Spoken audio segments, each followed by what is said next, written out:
बहुत कुछ पढ़ा है अपन ने, और उसमें विशेषकर अपन ने ये पढ़ा है कि अगर लाइट जो है, प्रकाश जो है, वो अगर एक मीडियम से दूसरे मीडियम में इंटर करता है तो उसकी वेवलेंथ चेंज हो जाती है। क्या चेंज हो जाती है भाई? तरंग दैर्ध्य चेंज हो जाती है, स्पीड भी चेंज हो जाती है, और इंटेंसिटी चेंज हो जाती है। ये थोड़ा दिमाग में रखेंगे तो बहुत कुछ बातें समझ आएंगी। इस चैप्टर का शुरुआत के कुछ वीडियो पर नहीं बना पाए, अब हर रोज ये कंटिन्यू इसकी वीडियो बना के डालने पड़े, क्योंकि ये मेरे चैनल पे है नहीं। 9वां 10वां दोनों चैप्टर की, और अभी जो तुम्हें पीडीएफ जो मैंने भेज रखी है 9वें चैप्टर की, काफी शानदार पीडीएफ है। उसमें बहुत सारी बातें नई जोड़ी हुई है, नई बातें सारी वो हैं जो हमारे कॉम्पिटिटिव एग्जाम में विशेष कराती है। इसलिए स्टेप बाय स्टेप चलेंगे। आज शायद अपन लेंस के बारे में पढ़ने वाले हैं, शायद टॉपिक शायद लेंस का ही आने वाला है ना। कल हमने कहां तक पढ़ लिया था? अच्छा, टोटल इंटरनल रिफ्लेक्शन हो गया ना अपना, पूर्ण आंतरिक परावर्तन। थोड़ा मैं रिपीट करते हुए आगे बढ़ रहा हूं, शुरुआत से लेकर लास्ट तक मेन टॉपिक पे जब चलेंगे तब अच्छे से डिराइव करेंगे। तो आज की क्लास में अपन शुरू करने वाले हैं अपवर्तन, refraction of light. Refraction of light, ये हमारा आज का टॉपिक है। शुरुआत ही समझ लो इसको, मैं यूं समझो शुरू ही कर रहा हूं। प्रकाश का अपवर्तन।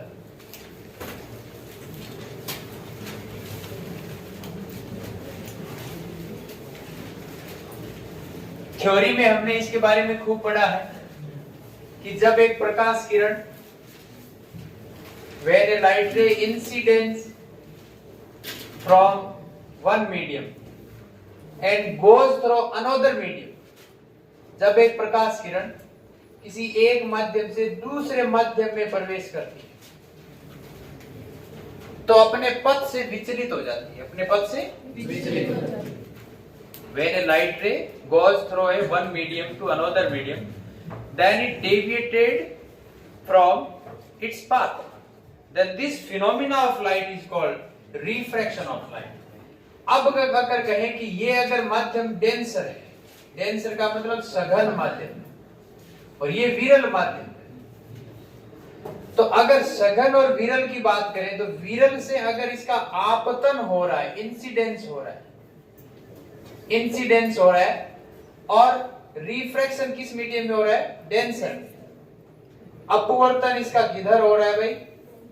डेंसर मीडियम में, सघन माध्यम। तो ये अभिलंब की ओर बेंड हो जाती है, towards the bend, towards the normal. It bend towards the normal. When it goes through rare medium to denser medium, then it bend towards the normal. जब ये विरल से सघन माध्यम में प्रवेश करती है तो अभिलंब की ओर मुड़ जाती है। जस्ट इसका उल्टा, अगर ये मानते हैं कि हमारे पास ऊपर वाला सघन माध्यम है और नीचे ये दूसरा माध्यम सेकंड मीडियम है, ये विरल है। विरल का मतलब जिसकी डेंसिटी कम हो, ऐसा माध्यम जिसके घनत्व कम हो, डेंसिटी कम हो, उसके मॉलिक्यूल नजदीक नहीं हो, थोड़ी डिस्टेंस पे हो।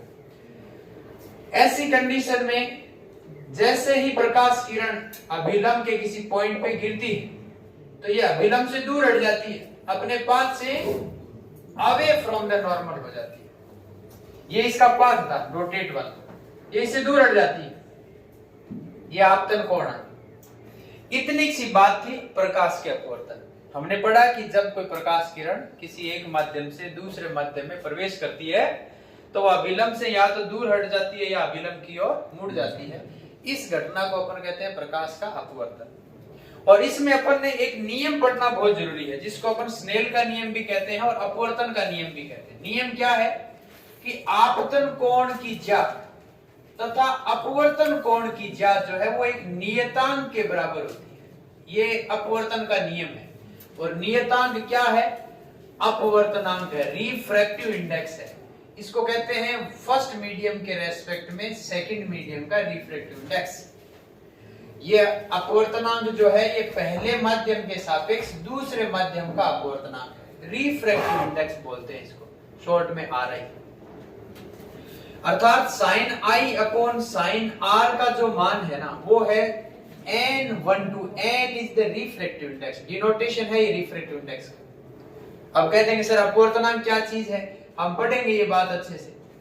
इसका मतलब ये होता है n12 का मतलब होता है n2/n1, फर्स्ट मीडियम के अपवर्तनांक और सेकंड मीडियम का अपवर्तनांक, इन दोनों का रेशियो अगर लेते हैं तो वो अपवर्तनांक के बराबर आता है, पहले के सापेक्ष दूसरे का अपवर्तनांक। अब बात आती है सर रिफ्रैक्टिव इंडेक्स क्या चीज है, अपवर्तनांक क्या चीज है। अपवर्तनांक क्या चीज है, ये दो स्पीड का रेशियो है, दो चाल का रेशियो है। चाल का मतलब प्रथम माध्यम में चाल, प्रथम माध्यम में प्रकाश की चाल, प्रकाश की चाल मान लेते हैं वो v1 है, डिवाइड बाय द्वितीय माध्यम, द्वितीय माध्यम में प्रकाश की चाल।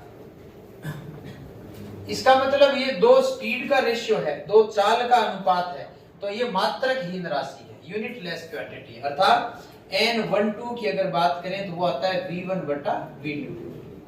n12 का हमें पता है वो क्या होता है n2/n1, that is become v1/v2। ये भी हमें पता है कि अगर वैक्यूम होता, अगर वैक्यूम होता, निर्वात होता प्रथम माध्यम, तो स्पीड इन वैक्यूम लाइट की कितनी होती है अभी, स्पीड इन वैक्यूम होती है c के इक्वल, और c का मान होता है 3 × 10⁸ मीटर पर सेकंड, यानी 3 लाख किलोमीटर पर सेकंड की स्पीड होती है लाइट की वैक्यूम में, निर्वात। तो एक नया रिफ्रैक्टिव इंडेक्स का सूत्र आता है n = c/v। v है स्पीड इन मीडियम, माध्यम में वेग, ये है निर्वात में वेग। अगर मान लो ऊपर वाला विरल माध्यम निर्वात होता और ये डेंसर माध्यम है, ये हमारे पास कोई मीडियम होता, मीडियम का मतलब जल, कोई कांच, कोई अभ्रक, हीरा, ऐसा कुछ मीडियम होता। तो ऊपर वाला माध्यम जो है उसके रेस्पेक्ट में नीचे वाला, ऊपर वाले में स्पीड ऑफ लाइट क्या है c, और नीचे वाले सेकंड डेंसर मीडियम में स्पीड ऑफ लाइट क्या है v। तो c और v का जो भी रेशियो है वो भी अपवर्तनांक के बराबर आता है। बातें समझ में आई तुम्हारे? अर्थात हमने अपवर्तनांक की कंसेप्ट पढ़ी है अपवर्तन की फिनोमिना से। इसके बाद हमारे पास आता है कि अगर हम कोई वाटर के रेस्पेक्ट में, पानी के रेस्पेक्ट में, कांच के रेस्पेक्ट में ऐसे कोई मीडियम लेते, मान लो फर्स्ट मीडियम एयर है तो एयर का refractive index Na, second medium हमारे पास वाटर है तो वाटर का refractive index Nw, W for water, पानी। तो हवा के रेस्पेक्ट में पानी का जो अपवर्तनांक है उसको हम डिनोटेशन कैसे देंगे, NaW, that is become Nw divide by Na। याद रखो, इसका मतलब है हवा के सापेक्ष, हवा के सापेक्ष जल का अपवर्तनांक। अब ये अपवर्तनांक की वैल्यू होती कितनी है, एयर के लिए रिफ्रैक्टिव इंडेक्स जो है एयर के लिए वो 1.0029 के आसपास होता है, अर्थात लगभग 1 होता है, जो वैक्यूम के बराबर होता है। ऐसे ही ऑक्सीजन का 1.0068 के आसपास हो जाएगा। अर्थात ऑक्सीजन, हवा, नाइट्रोजन गैस, जो भी गैस फॉर्म में है हमारे पास, उनका रिफ्रैक्टिव इंडेक्स अपवर्तनांक जो है वो 1 मानते हैं। ऐसे ही पानी का अपवर्तनांक हम मानते हैं 4/3 या 1.33। ऐसे ही कांच का अपवर्तनांक लगभग मानते हैं 3/2। 3/2 का अप्रोक्सीमेटली मान कितना होता है, 1.5। ऐसे ही अगर डायमंड है, हीरा, तो हीरे का अपवर्तनांक होता है 2.418। ये कुछ बातें अपने याद रखो। अपवर्तनांक का मतलब ये है कि एक ऐसा माध्यम जो ट्रांसपेरेंट हो, जिससे प्रकाश किरणें पार कर सके, जिसको पारगमित कर सके। अगर एक साइड से प्रकाश गिराते हो तो दूसरी साइड पार निकल जाए, उसका अपवर्तनांक होता है। ऐसे नहीं कि दीवार का भी आप अपवर्तनांक याद करो, दीवार तो सारी लाइट को एब्जॉर्ब कर जाएगी, अवशोषित कर जाएगी। अब बात आती है हमारे पास कि ये अपवर्तनांक की जो फिनोमिना है, इसमें क्या चेंज हो जाता है लाइट का अपवर्तन होने से और क्या चेंज नहीं होता, ये बड़ी इंपॉर्टेंट बात है, बहुत बार क्वेश्चन आता है इसमें। अगर प्रकाश की अपवर्तन की बात करें तो हम कह सकते हैं कि वेवलेंथ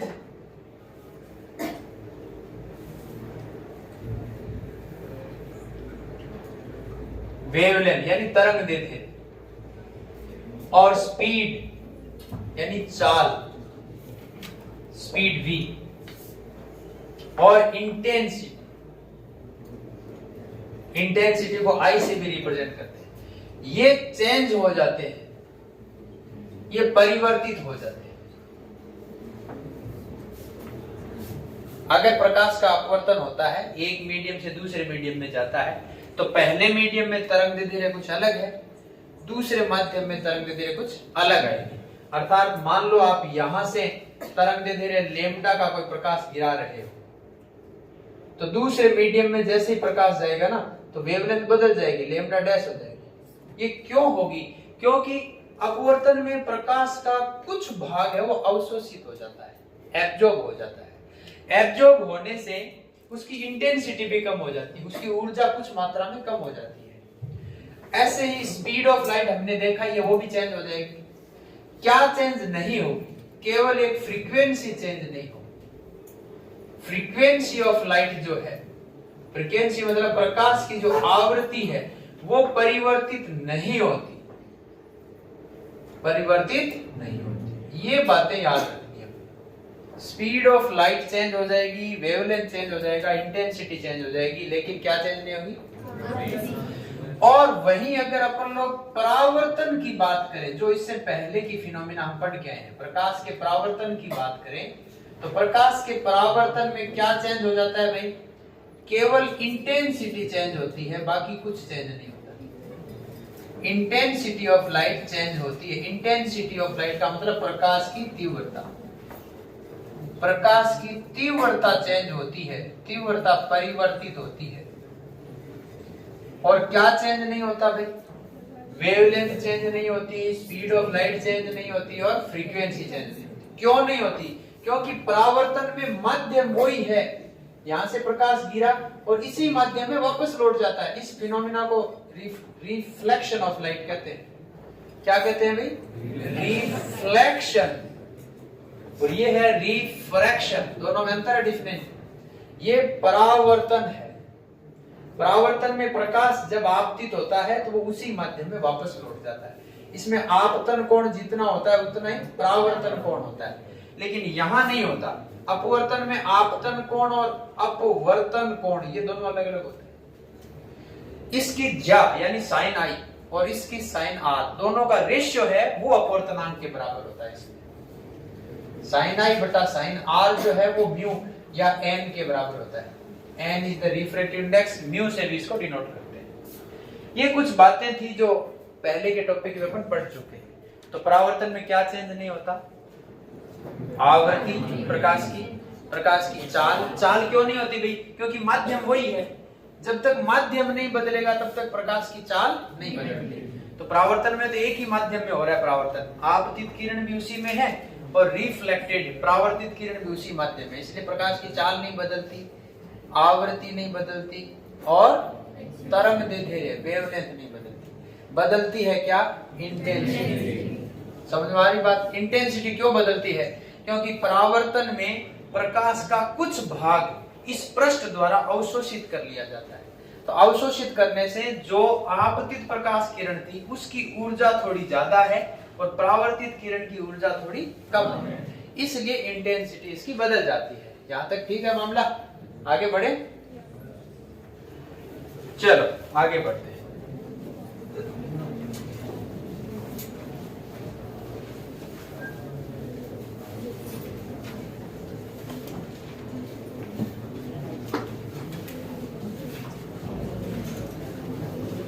एक अपन ने देखा है कि पहले माध्यम के रेस्पेक्ट में दूसरे माध्यम के अपवर्तनांक को अपन लिखते हैं n2 बटा n1, ये बात लिखते हैं पहले माध्यम के रेस्पेक्ट में। ये फर्स्ट मीडियम है, ये सेकंड मीडियम। यहां से प्रकाश गिरा, इंसिडेंस हुआ, ये नॉर्मल है इधर, और ये इसका अपवर्तन हो गया, ये अपवर्तित किरण है, रिफ्रैक्टेड रे है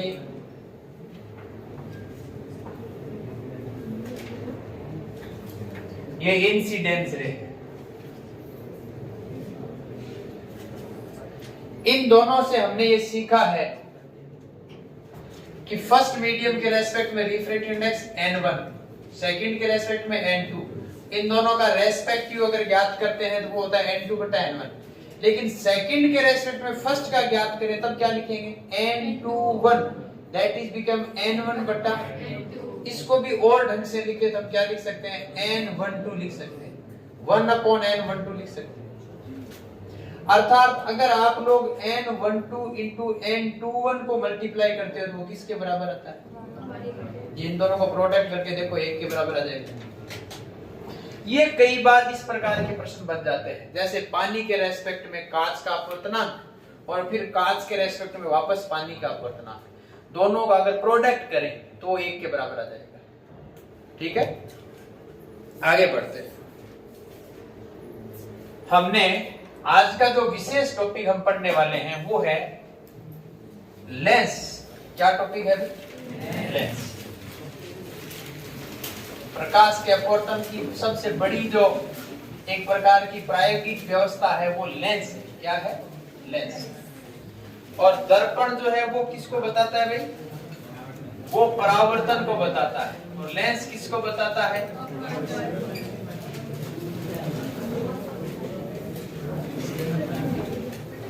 लेंस।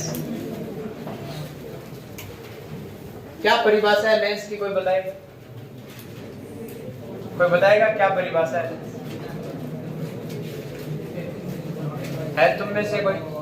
मोनिका, लेंस की क्या परिभाषा है?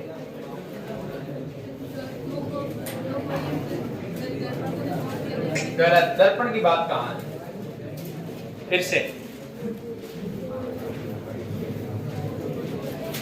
लेंस की क्या परिभाषा है? कोई बताए? गगन, लेंस किसे कहते हैं? तो एक खुले दर्पण से घिरा हुआ पृष्ठ लेंस। दर्पण क्यों बोल रहे हो बार बार? आराम से पढ़ के बता दो। परिभाषा लिखी होगी कहीं। दो गोलीय या एक गोलीय एक समतल पृष्ठ से घिरा पारदर्शी माध्यम लेंस। यस यस यस, ये दो गोलीय हो या एक गोलीय में एक समतल पृष्ठ हो और उनसे घिरा हुआ पारदर्शी माध्यम जो है वो लेंस है। कितना भाई साहब? या तो दो गोलीय हो, दो गोलीय, या एक गोलीय पृष्ठ, एक गोलीय व एक समतल पृष्ठ से घिरा हुआ पारदर्शी माध्यम, ट्रांसपेरेंट मीडियम। बैठ, पारदर्शी माध्यम क्या कहलाता है? लेंस कहलाता है। क्या होगा ऐसा? टू स्फेरिकल और one spherical and one planar surface of bounded transparent medium. Transparent medium is called, क्या कहलाता है? अब बात आती है दो स्फेरिकल कैसे हुए? मान लो मैं इस प्रकार का कोई एक लेंस बनाऊं, ये स्फेरिकल लेंस है, ध्यान रखें। इसके साथ ये प्लेन हो गया, इधर से भी एक स्फेरिकल ले लिया, तो ये दोनों आपस में क्या बना दिया? Concave lens. ये कौन सा लेंस बनाएंगे? वास्तव में तो एक प्लेन और एक कॉनकेव है, इसको बोलते हैं plano concave lens. Plano concave lens बोलते हैं। और अगर एक उत्तल शेप हो, कॉन्वेक्स शेप हो और एक प्लेन हो, जिसको बोलते हैं प्लेनो कॉन्वेक्स लेंस बोलते हैं। अब दो स्पेरिकल में एक ये फॉर्म भी आती है, एक इधर से प्लेन स्पेरिकल और एक इधर से भी स्पेरिकल। इसको हम क्या बोलते हैं? कॉन्वेक्स लेंस बोलते हैं। कौन सा लेंस बोलते हैं? ब्रेक का क्या मतलब? दो प्लेनो कॉन्वेक्स लेंस को आपस में मिला देंगे तो कॉन्वेक्स लेंस। इसका एक दूसरा नाम भी है, जैसे दो प्लेनो मिलाए हैं तो हम कह देंगे बाई प्लेनो कॉन्वेक्स लेंस। इसको शॉर्ट में क्या बोलेंगे? Convex lens. ऐसे कॉनकेव में भी क्या है? दो प्लेनो कॉनकेव है, एक इधर वाला ये और दूसरा ये इधर वाला, तो इसमें भी आ जाएगा बाई प्लेनो कॉनकेवो या कॉनकेव लेंस। शॉर्ट में इसको क्या बोलेंगे? Concave lens. अगर एक प्लेन है और एक कॉनकेव शेप है, कॉनकेव का मतलब अवतल, इसको हिंदी में हम ये भी कह सकते हैं द्वि समतलोवतल। द्वि समतलोवतल, द्वि का मतलब दो, समतल अवतल, समतल के साथ क्या मिला हुआ है? अवतल। ऐसे इसको क्या बोल सकते हैं? समतलोवतल। और इसको क्या बोलते हैं? समतलोतल। इसमें वतल आ जाएगा, इसमें क्या आ जाएगा? इसमें एक प्लेन है, एक अवतल है, एक अवतल है, इसमें क्या है? उत्तल। इसलिए इनके नाम ये पड़ गए। हम अक्सर जो नया जो अभी टॉपिक पढ़ने वाले हैं वो इसी से संबंधित पढ़ेंगे, लेंस से संबंधित ही, क्योंकि लेंस वो एक मीडियम है जो या तो दो गोलीय पृष्ठों से घिरा हुआ है, या एक समतल और एक अवतल, या एक समतल और ये उत्तल, इस प्रकार के किसी पृष्ठ से घिरा हुआ कोई पारदर्शी माध्यम है, तो उसको हम क्या बोल रहे हैं? लेंस बोल रहे हैं। क्या बोल रहे हैं? लेंस। अब एक इसमें देखना है कि लेंस में साइन ऑफ कन्वेंशन जरूर देखना है, डिस्टेंस कहां से कहां मेजर करेंगे, ये सब चीजें देखनी है। लेंस में भी वही सारी कंसेप्ट है जो मिरर में थी, वही प्रिंसिपल एक्स होगी, वही रेडियस ऑफ कर्वेचर होगी, वही फोकल लेंथ की बात करेंगे। हम ये कहते हैं कि मान लो कोई एक स्फीयर है, ऐसे कोई एक स्फीयर है। अगर खोखला स्फीयर होता तो खोखले स्फीयर का अगर पार्ट काट के छोड़ते हैं और इसके किसी एक साइड में हम पॉलिश कर देते हैं, तब तो बन जाता है मिरर। क्या बन जाता है? मिरर। अगर बाहर की साइड में पॉलिश कर दें, अंदर का साइड परावर्तक रहे, तो ये बनता है अवतल दर्पण। कौन सा दर्पण? ये मिरर बन जाता है। और अगर अंदर की साइड में पॉलिश कर दें और बाहर की साइड रिफ्लेक्टिंग रहे, परावर्तक रहे, तो ये बनता है कॉन्वेक्स मिरर। कौन सा बनता है? और ये है कॉनकेव मिरर। कॉनकेव मिरर का एक दूसरा नाम भी है, क्या है? Converging mirror. हिंदी में कहते हैं अभिसारी दर्पण। कौन सा दर्पण भाई? ऐसे ही उत्तल दर्पण है, इसका एक दूसरा नाम है डाइवर्जिंग मिरर बोलते हैं इसको।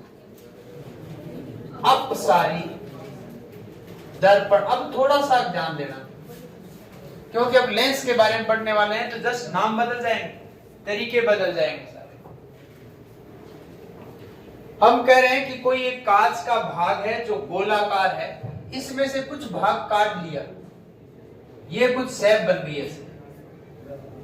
ये पीछे का पूरा भाग जो है किसी दूसरे मीडियम का है, N2 रिफ्रैक्टिव इंडेक्स है इसका, आगे इसके हवा है, इसका रिफ्रैक्टिव इंडेक्स N1, तो ये अवतल लेंस होगा। ये कौन सा लेंस है? वहीं अगर इस प्रकार की कंसेप्ट होती है ऐसे, तो ये कौन सा लेंस होता? उत्तल लेंस। ये पतले लेंस नहीं है, इनमें मीडियम आगे का पूरा भरा हुआ है। अभी हमने एक डायग्राम बनाया, ये इसको हमने उत्तल लेंस कहा।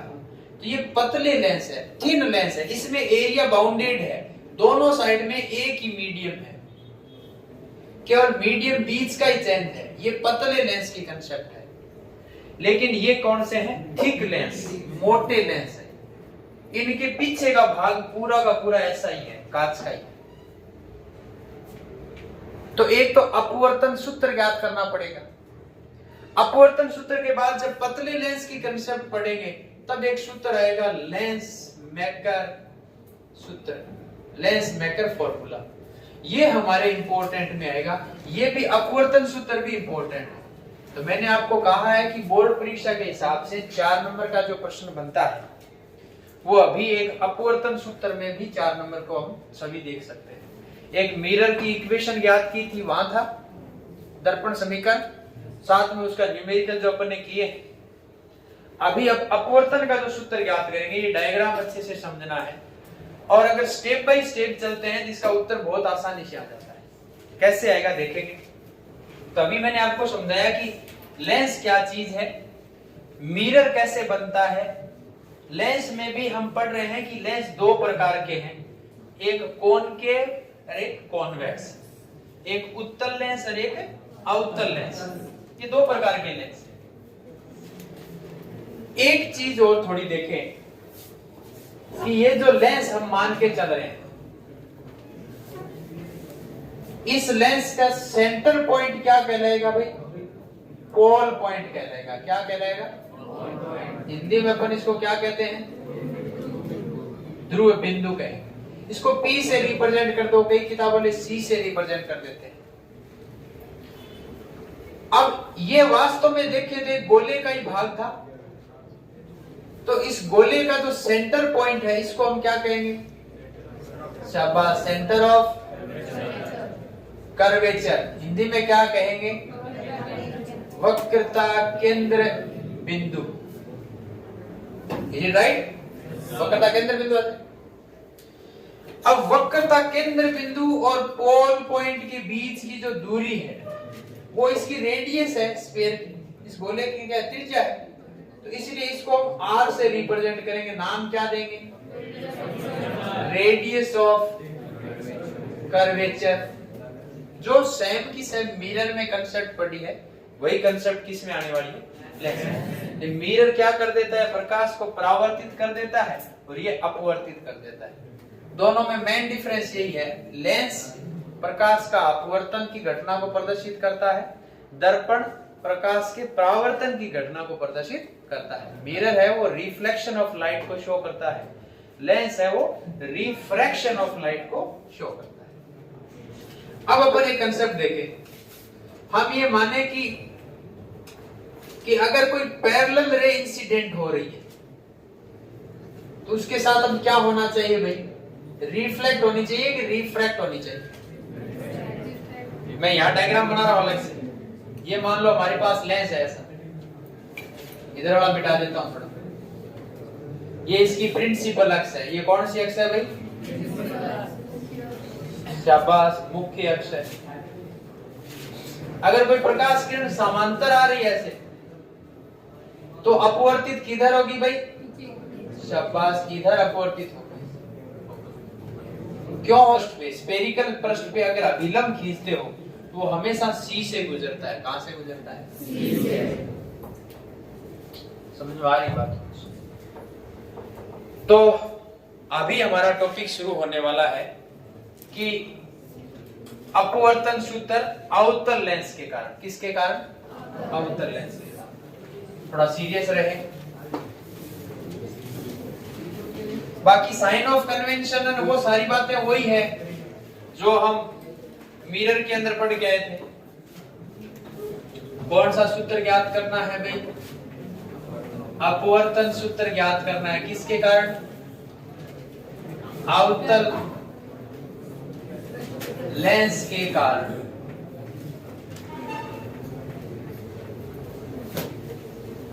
अवतल लेंस के कारण हम मान लेते हैं कोई एक अवतल लेंस है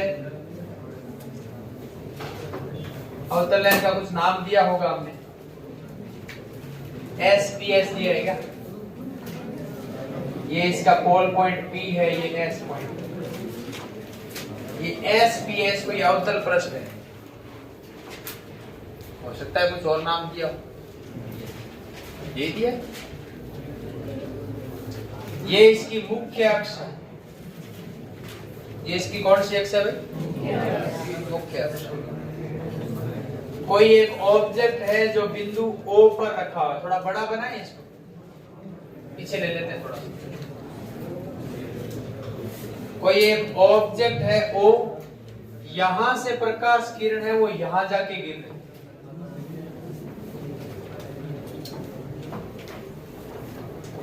थोड़ा सा इसको और बड़ा बना दे।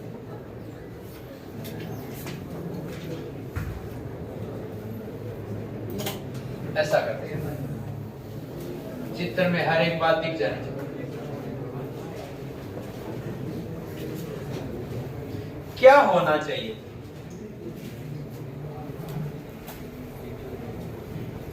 इस प्रकाश किरण के साथ क्या हो? यहां इस बिंदु पर एक अभिलंब खींच दो, ऐसे ऐसे अभिलंब, तो ये अभिलंब की ओर मुड़ी। अभिलंब इधर है, जानी सीधी चाहिए थी, लेकिन ये किधर मुड़ जाएगी? इधर ऐसे।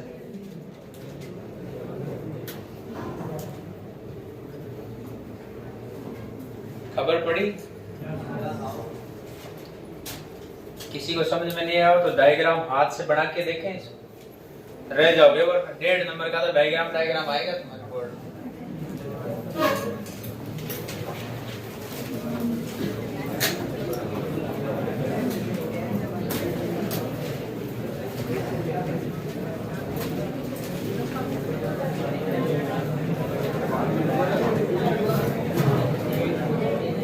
आवाज करनी नहीं है बेटा ज्यादा। आवाज क्या क्यों कर रहे हो?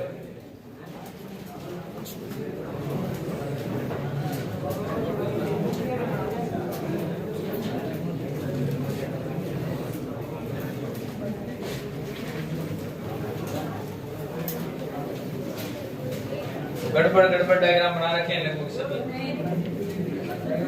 बनाया नहीं है तो नोटबुक में बना लो, अच्छे से बना लो नोटबुक में।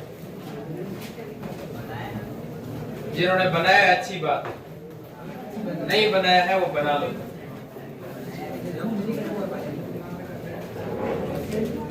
देखो भाई, अभी हमने कहा कि हवा से जैसे ही दूसरे रिफ्रैक्टिव इंडेक्स जो कि ये N2 है, इधर हवा का अपवर्तनांक क्या है? N1 है। ये कौन सा माध्यम है? विरल। ये कौन सा माध्यम है? डेंसर यानी सघन।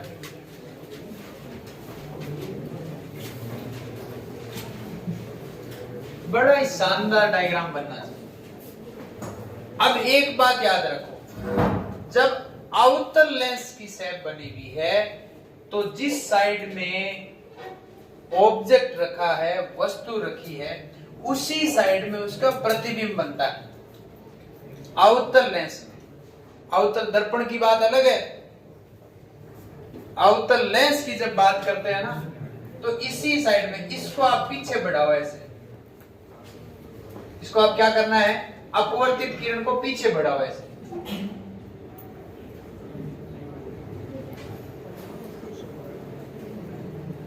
तो यहां आ जाएगा इमेज, और ये है सेंटर ऑफ कर्वेचर वाला पॉइंट।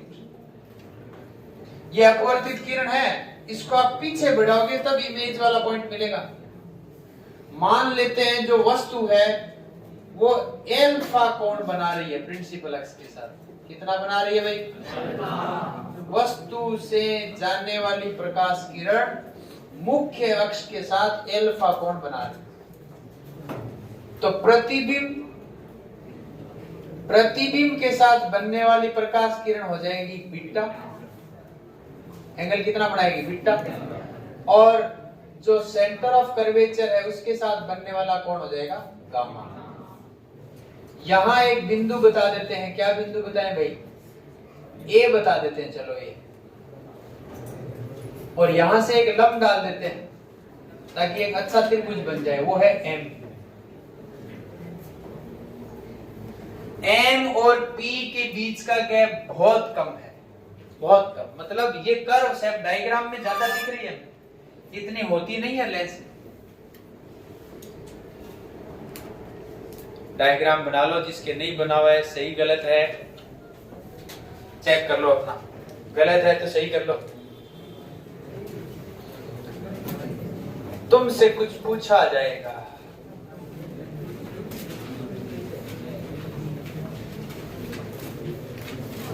आपको याद है इस बात का कि अगर कोई एक प्रकाश किरण आपतित होती है तो अभिलंब के साथ कितना कोण बनाती है भाई? आपतन कोण आई, अभिलंब के साथ आपतन कोण आई है। यहां अभिलंब कौन सा खींचा है हमने? डॉटेड लाइन वाला। तो इस अभिलंब इसके साथ पूरा कंप्लीट एंगल कितना है? आई है, आई।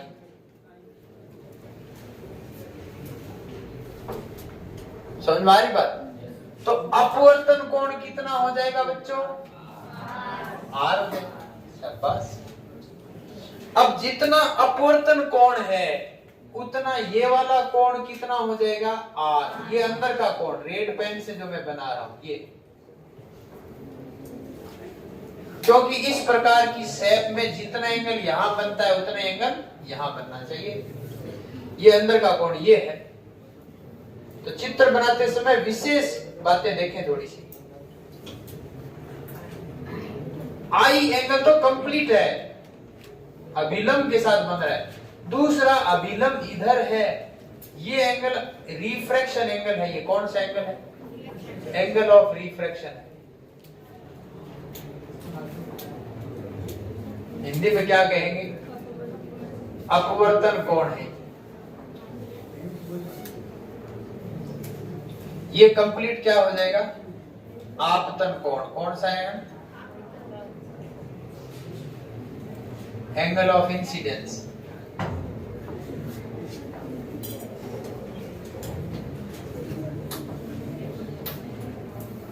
बनाओगे एंगल ऑफ इंसिडेंस।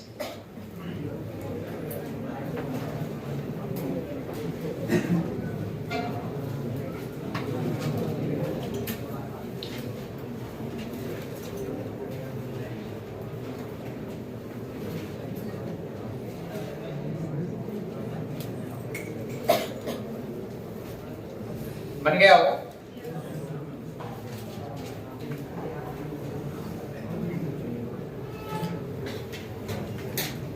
सभी के बन गया? किशन 500, किशन उदय सिंह वाला, फतेह सिंह वाला, विजय सिंह वाला 3060 है। अर्जुन कल कहाँ था बेटा? घर पे था? क्यों? विवेक कहाँ है? क्या बना रखा है? तू बीमार है? 10 दिन पहले बीमार नहीं हुआ था, झूठ बोल रहा है। फिर बीमार है ना, आज कैसे आना हो गया बीमार? अच्छा, कौन से डॉक्टर को दिखाई दिया तुमने?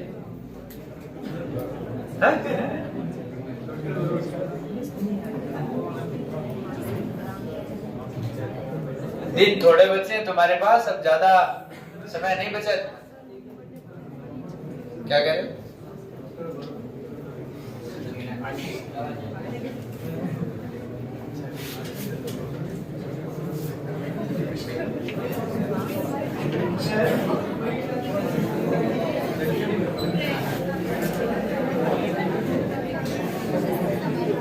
आगे शुरू करें अब इसमें। थ्योरी में तो अपन अगर लिखना चाहें तो ऐसे लिख सकते हैं कि माना एक अवतल पृष्ठ है एस पी एस डैश कर, जिसके मुख्य अक्ष पर एक बिंब रखा है बिंदु O पर। O से आपतित होने वाली प्रकाश किरण बिंदु A पर गिरती है, तो अपवर्तन के पश्चात उसका प्रतिबिंब उसी ओर बनता है बिंदु I पर। ये लाइन लिख सकते हैं, let we consider an object placed at point O, the refracted ray form an image at point I. Let me consider alpha, beta and gamma are the angle subtended by the object O, image I and center of curvature point C.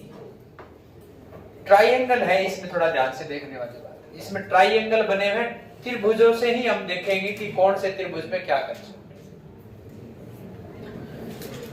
तो मनीषा कुमारी, पहले त्रिभुज की बात चल रही है हमारे पास। त्रिभुज है O से A, A से M। ये लेके चले आप O से A और C, ये त्रिभुज ठीक रहेगा। OAC, त्रिभुज OAC से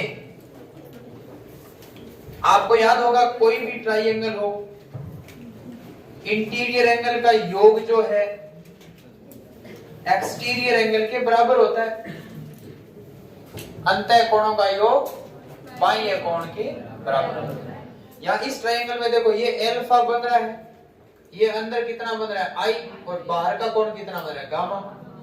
तो अल्फा प्लस आई बराबर क्या हो जाएगा गामा। अल्फा प्लस आई बराबर गामा, तो आई इज इक्वल टू क्या हो जाएगा गामा माइनस अल्फा। समीकरण नंबर 1 आ गई। बड़ा इजी टॉपिक है और 4 नंबर देके जाएगा। हम सीधा कह देंगे चित्रानुसार त्रिभुज OAC से O में अल्फा अंदर की साइड में इधर है आई, अल्फा प्लस आई बराबर है गामा। गुंजन, इस त्रिभुज में बताओ मुझे क्या लिखना चाहिए। त्रिभुज IAC से, यस, त्रिभुज IAC से क्या आना चाहिए? यस, क्या आना चाहिए?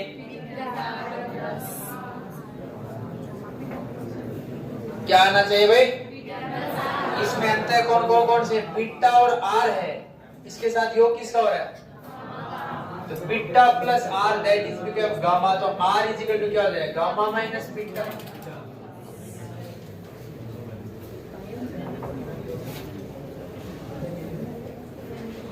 अब एक अपवर्तन सूत्र हमें पता है, स्नेल का नियम। किसका नियम? लॉ ऑफ रिफ्रैक्शन से, स्नेल के नियम से।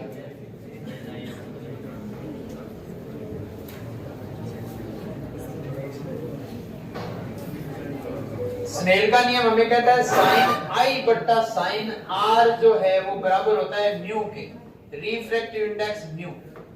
कई किताब वाले म्यू लिख देते हैं, कई एन लिख देते हैं, एक ही बात। अपवर्तनांक को एन भी लिख सकते हो, म्यू भी लिख सकते हो, या अन्य कोई डिनोटेशन भी दे सकते हो। रिप्रेजेंटेशन सिंबल है। कहां खोए हुए भाई? तराना, इतना क्यों है तराना बेटा? तो इसमें हम ये कह सकते हैं कि यदि आई व आर, कोण आई व कोण आर बहुत छोटे हो, if angle I and R so small, then sin I का जो मान है लगभग I के बराबर हो जाता है, sin R का मान भी लगभग R के बराबर हो जाता है। ऐसी कंडीशन में I upon R that is become mu, which implies I is equal to आ जाता है mu into R के बराबर।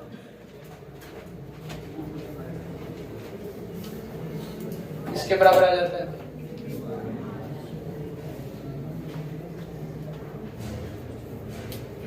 I की जगह म्यू इंटू आर रख सकते हैं जहां जरूरत पड़ेगी वहां, लेकिन अब हमें एल्फा बीटा भी चाहिए क्योंकि ऊपर वाले समीकरण में एल्फा बीटा गामा भी दे रखा है। तब हम ट्राइंगल यूज करेंगे OAM और दूसरा करेंगे IAM। आजा भाई अंदर आजा, आजा। कैसे भी नोटेरियस बॉय, तेरे जैसे 4-5 और इस साल में। कैसे आना हो गया? बस टीसी लेने आया था। Very good. क्या करने जा रहे हैं?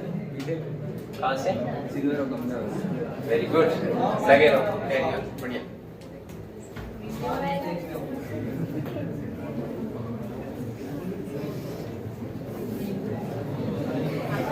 आगे बढ़े।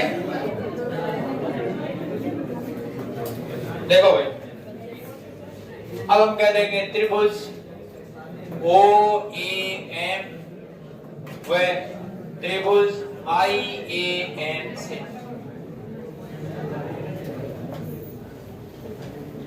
एक और ले लेते हैं, ये सी वाला भी ले लेते हैं,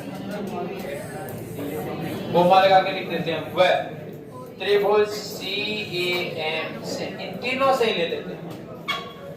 ओ ए एम, इसमें tan अल्फा का सूत्र लगाओ, क्योंकि बाद में अल्फा बीटा गामा को फिर छोटा बता देंगे तो tan अल्फा अल्फा के बराबर हो जाता है। अब कहते हो सर कोस क्यों नहीं लिया?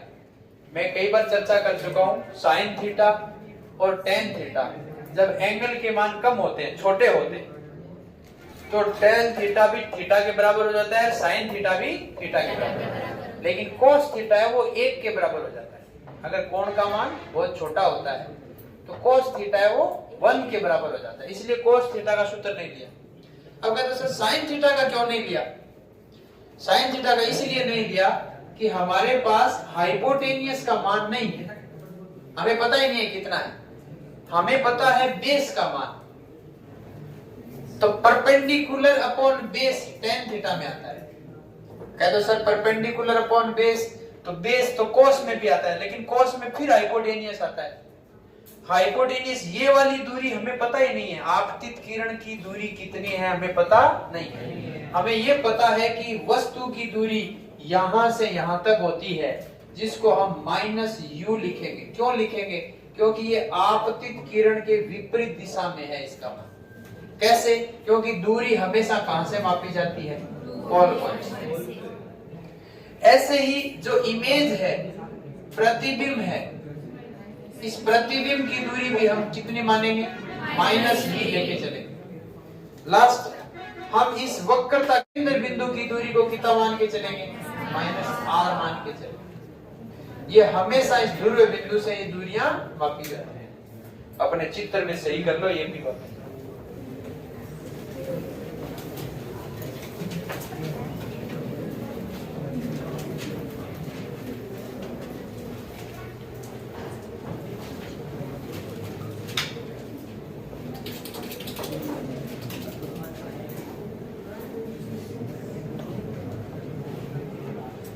अब क्या कर देंगे? पहले त्रिभुज OAM से देखते हैं। OAM से हमारे पास है tan अल्फा, अल्फा के सामने परपेंडिकुलर कितना है? AM डिवाइड बटा OM। ये अपने को पता है M और P के बीच बहुत कम गैप, M और P लगभग एक दूसरे के पास है। ऐसी कंडीशन में ये बराबर आ जाएगा A P लिख दो, चलो ठीक है, M की जगह P यूज कर सकते हैं, और OP। ये इक्वेशन नंबर 4 दे दो। और दूसरे ट्राइंगल से इससे देखो, IAM से tan बीटा का सूत्र कितना आ जाएगा? बीटा के सामने परपेंडिकुलर AM बटा IM।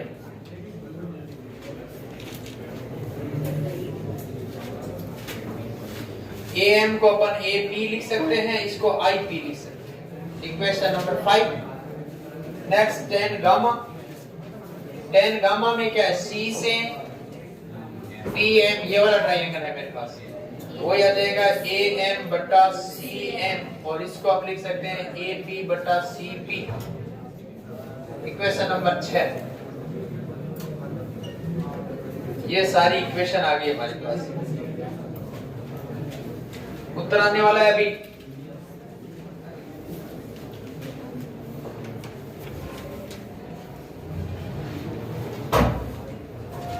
अभी जो लिखा है इतना भी लिख दोगे, कोई क्वेश्चन काटेगा ही नहीं। थ्योरी जो अपने बोली है वो थोड़ी लिख दो, जो दिख रहा है उसको रिप्रेजेंट कर दो। क्या करना चाहिए? अल्फा बीटा और गामा को छोटा बता दो। अल्फा बीटा और गामा बहुत छोटे हैं, और बहुत छोटे हैं इसलिए हम क्या कर देंगे?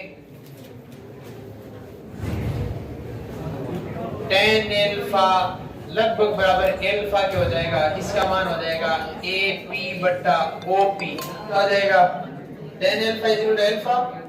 नेक्स्ट आ जाएगा टेन बीटा लगभग बराबर होगा बीटा के, टेन बीटा वाले में हमारे पास आएगा ए पी अपॉन आई, और नेक्स्ट आ जाएगा टेन गामा, टेन गामा लगभग गामा के बराबर, इसका मान आएगा A P upon C P. ये सारी एक कोई इक्वेशन में डाल दो 7 नंबर। इक्वेशन 7 और 3 का उपयोग इनमें कर लो आप, 1 और 2, या 1 और 2 का उपयोग आप 3 में करके और ये 7 का मान रख दो। समीकरण 1 2 3 व 7 से हल है।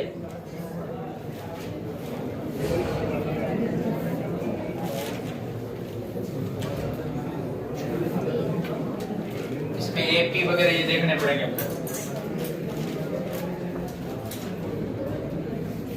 तो क्या लिखें भाई,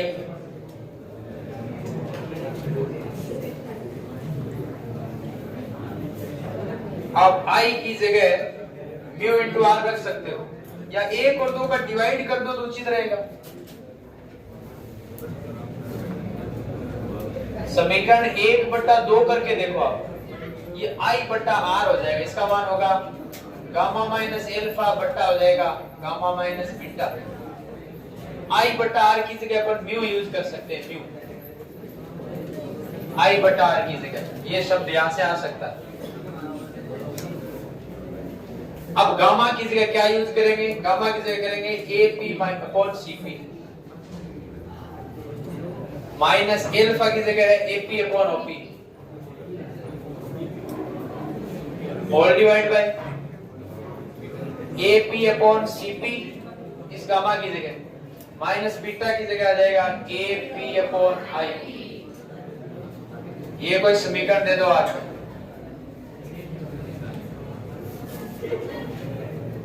याद रखोगे ना, O से P का मान है माइनस यू, I से P का मान है माइनस बी, और C से P का मान है माइनस आर। ये वैल्यू पुट कर देंगे अभी से और आंसर आ जाएगा हमारे पास।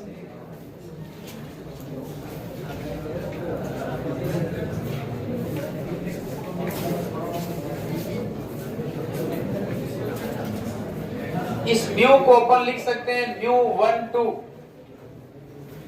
या म्यू 2 अपॉन म्यू 1 भी यूज कर सकते हैं। इस म्यू को हम क्या लिख सकते हैं, 1 के रेस्पेक्ट में 2 का रिफ्रैक्टिव इंडेक्स,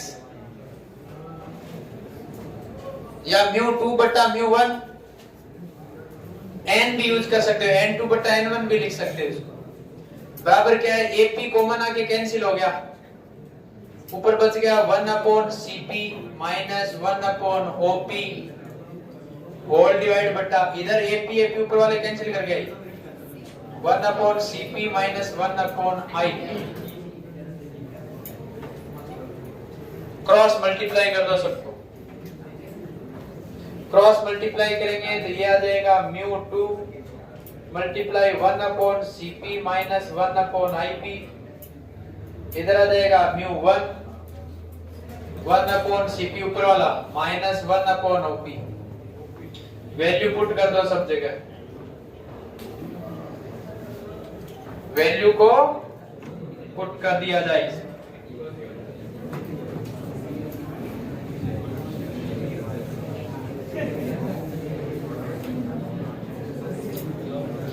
सीपी का मान कितना था भाई, माइनस आर, म्यू 2 बाहर पड़ा है 1 upon minus R minus 1 upon I P का मान कितना है, इमेज माइनस वी है,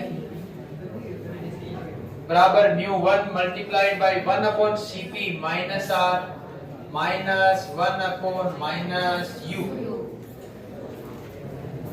ये माइनस माइनस प्लस, ये minus minus plus,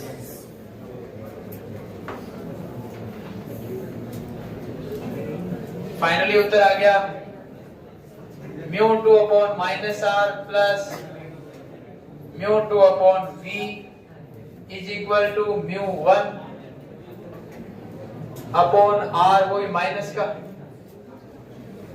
plus mu 1 upon you. You और म्यू में थोड़ा ध्यान दें लिखते समय।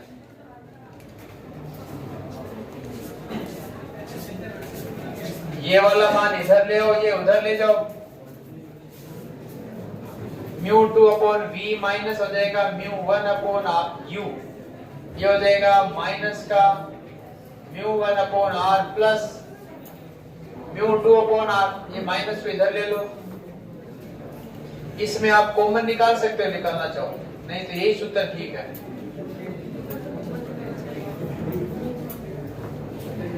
इसको आप ढंग से लिखो तो यह आ जाएगा म्यू 2 माइनस म्यू 1 अपॉन आ जाएगा आर। आर कॉमन निकल गया दोनों। ये अपवर्तन सूत्र है बच्चों। कौन सा सूत्र है ये?